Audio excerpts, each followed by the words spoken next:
pictures to show to you that I think you might find interesting.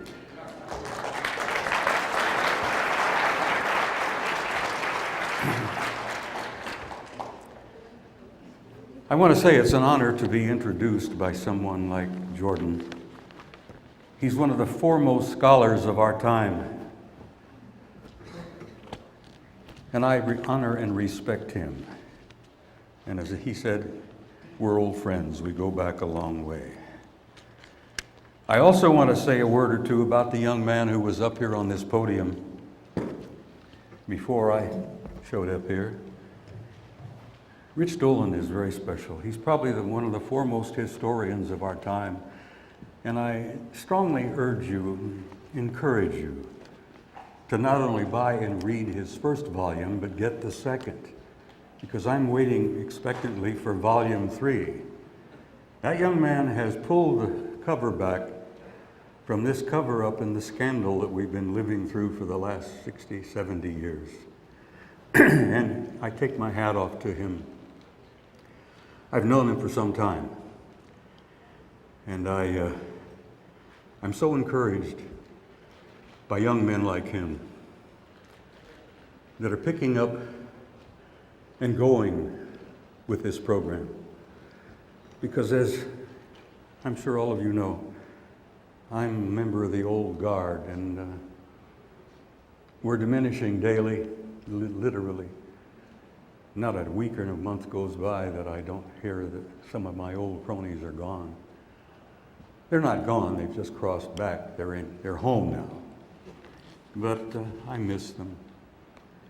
And I'm gratified to see some of the young men coming along that are filling the space for us. I'm also gratified to look out and see you guys, because you're the reason I'm here. I don't speak publicly much anymore. I find it inconvenient. I hate like hell to travel in airplanes. I got back from Spain here at the end of July, and I had to go to bed for a damn week. And then I went through Kennedy Airport, and I was outraged when I looked around at Kennedy. It's a national disgrace. I mean, it's dirty, the broken furniture, the service is rotten, the restrooms are filthy, and most of them are closed. It's terrible to walk through Kennedy, having gone through the airport at Barcelona and seen new and modern, and oh my God, those Spaniards are really something else. They put on a show there in Barcelona the last week in July that was outstanding. 1,500 people showed up, and they had standing room. It was a hell of a good conference, and I was honored to be invited. I and Stephen Greer, Stephen Bassett, who I will touch upon briefly in a few minutes. And I was gratified by the Spaniards. They're great hosts, and they're very enlightened and very interested in this subject. As many of you, I'm sure, know, this subject has been my favorite subject now for over the last 20 years. I've been on this journey for 45 years, but I've been speaking publicly the last 20. And I speak bluntly, openly, and I violate my national security oath every time I open my mouth.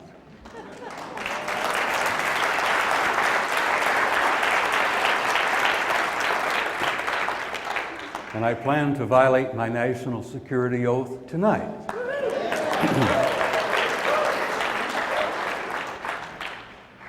But again, a special thanks for you guys, because I wouldn't be here if it weren't for you.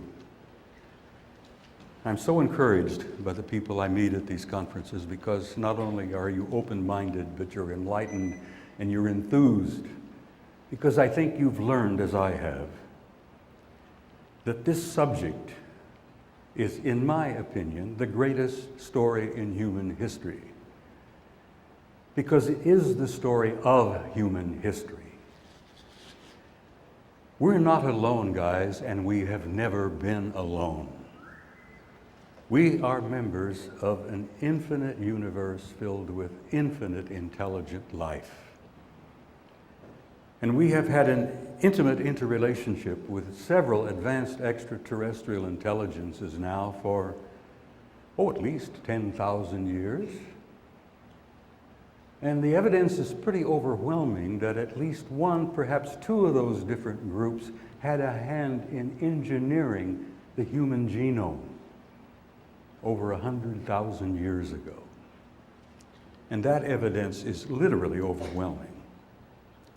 Now, we're going to touch upon a whole bunch of stuff, and I want you to understand, I have come to the point in my life where I have become to be almost sympathetic to the government for keeping the lid on this thing.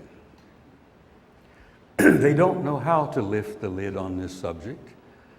They don't know how to lift the lid on Pandora's box, because when they lift the lid just a little tiny bit, boom, the whole damn thing is going to come out, and nobody in government is prepared for that. Because the story is so damn big. I know that many of you, probably most of you, are aware of the famous Brookings report. NASA gave a contract to the Brookings Institute in the late 50s. And the basic point was simply this: try to find out what should we do if we, in the future, should encounter advanced extraterrestrial intelligence. And they worked on this thing. Thank you, my boy, thank you. They worked on this thing for 3 years, published it in '61, delivered it to Congress in '61, and they concluded as a result of this study that if we should indeed at some point run into advanced extraterrestrial intelligence, it would probably be a good idea to keep your mouth shut and not tell the masses of people. Now, Margaret Mead was on the committee, and she'd had experiences in the South Pacific with primitive societies where they had been confronted by our advanced culture, and those primitive societies shriveled and died. And the conclusion of the Brookings study was that if we indeed would encounter advanced extraterrestrial intelligence, we probably shouldn't tell the masses of people, because, sociologically, theologically, scientifically, it would be a damn disaster. So they published that study, and it literally became national policy. And it's one of the major reasons why the lid has been kept down so tightly on this thing for so long. As I said, it's not simply that we're being visited by guys from other planets. It isn't simply that we're being visited by guys from other star systems, nor are we being visited, from other galaxies. Good God, those are all given.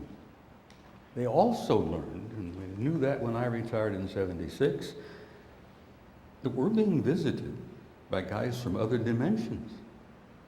They're coming through portals, apparently. They create portals, apparently. And they're coming and going from other dimensions. And the more advanced societies we have encountered have been multidimensional. And it's no wonder that our ancestors deified these dudes back 10,000 years ago.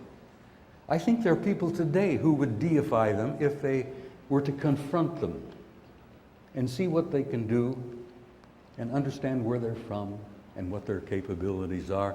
You would think that it was almost godlike to have that kind of technology. So, over the years, I have come to a point where I've almost begun to be patient and tolerant of the government's lies. But not quite. Not quite. I'm so fed up with government lies, I don't even know where to start. You too, huh?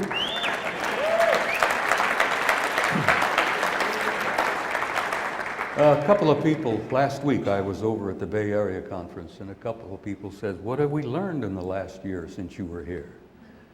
And I said, "Well, we learned that we American people elected a black president." Isn't that pretty damned impressive? Who would have ever thought that the American people could elect a black president?